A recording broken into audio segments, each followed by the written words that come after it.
नौवीं कक्षा के लिए हमारी आखिरी कविता है। झंडा ऊंचा सदा रहेगा। कवि हैं श्री रामदयाल पांडे। तो आइए कविता शुरू करते हैं। ऊंचा सदा रहेगा, ऊंचा सदा रहेगा, हिंद देश का प्यारा झंडा ऊंचा सदा रहेगा, झंडा ऊंचा सदा रहेगा। तो यहाँ पर कवि कहते हैं कि भारत देश का प्यारा झंडा ऊंचा रहेगा। यह हम सबको यानी सभी भारतवासियों को प्रिय है और हम उसे सदा ऊंचा रखेंगे। आइए आगे बढ़ते हैं। तूफानों से और बादलों से भी नहीं झुकेगा, नहीं झुकेगा, नहीं झुकेगा, झंडा ऊंचा सदा रहेगा, झंडा ऊंचा सदा रहेगा। यह झंडा किसी भी परिस्थिति में नहीं झुकेगा, चाहे भयंकर तूफान आए, चाहे बादल आए, मतलब कि कोई भी संकट या मुसीबत आए, यह झंडा कभी नहीं झुकेगा। उसकी शान या प्राइड कभी कम नहीं होगी। आगे बढ़ते हैं।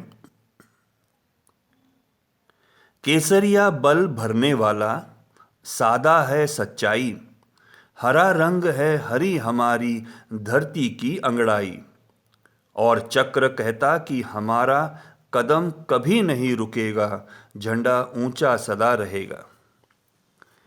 यहाँ पर कवि कहते हैं कि अपने झंडे को तिरंगा कहते हैं क्योंकि उसमें 3 रंग हैं। झंडे का केसरिया यानी सैफरन रंग हमारे हृदय में बल मतलब कि साहस और हिम्मत भरता है। सफ़ेद रंग सच्चाई, शांति और पवित्रता की निशानी है। हरा रंग मानो धन धान्य यानी हरियाली से भरी हमारी धरती की अंगड़ाई या निशानी है। झंडे के मध्य में चक्र हमेशा चलते रहो यह कहता है, मतलब हम भारतीय विकास के लिए निरंतर या ऑलवेज गतिशील रहेंगे, कभी नहीं रुकेंगे। आइए आगे बढ़ते हैं। शान हमारी ये झंडा है, ये अरमान हमारा, ये बल पौरुष है सदियों का, ये बलिदान हमारा। जीवन दीप बनेगा, ये अंधियारा दूर करेगा, झंडा ऊंचा सदा रहेगा। यह झंडा हमारी शान यानी गर्व या प्राइड है। यह हमारा अरमान है। लंबी गुलामी के बाद अपने ध्वज का हमारा अरमान यानी इच्छा पूर्ण हुआ। भारतीयों के सदियों के बल पौरुष यानी साहस या ब्रेवरी का परिणाम है यह झंडा। इसके लिए अनगिनत यानी बहुत सारे वीरों ने बलिदान दिए हैं। यह ध्वज भारतीयों के जीवन में दीपक का काम करता है।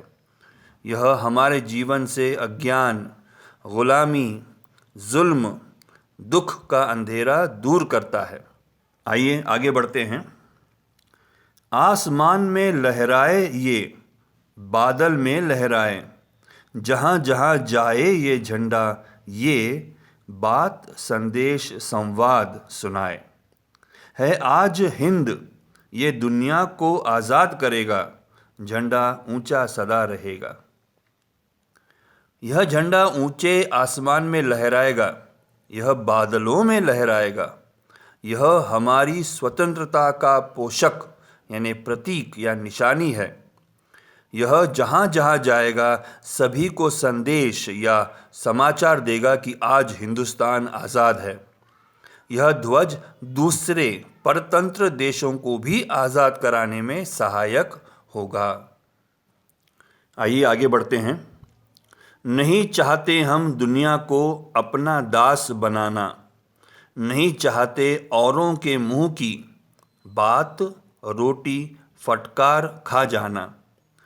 सत्य न्याय के लिए हमारा लहू सदा बहेगा, झंडा ऊंचा सदा रहेगा।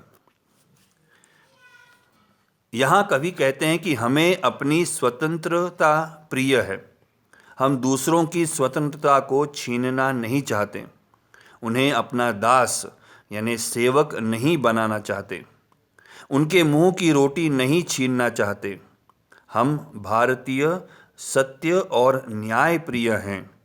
सच्चाई और न्याय के लिए हम लहू यानी खून बहाने के लिए भी तैयार हैं।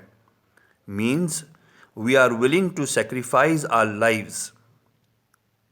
आइए आखिरी परिच्छेद की ओर बढ़ते हैं। हम कितने सुख सपने लेकर इसको ठहराते फहराते लहराते हैं। इस झंडे पर मर मिटने की कसम सभी खाते हैं। हिंद देश का है ये झंडा, घर घर में लहरेगा, झंडा ऊंचा सदा रहेगा।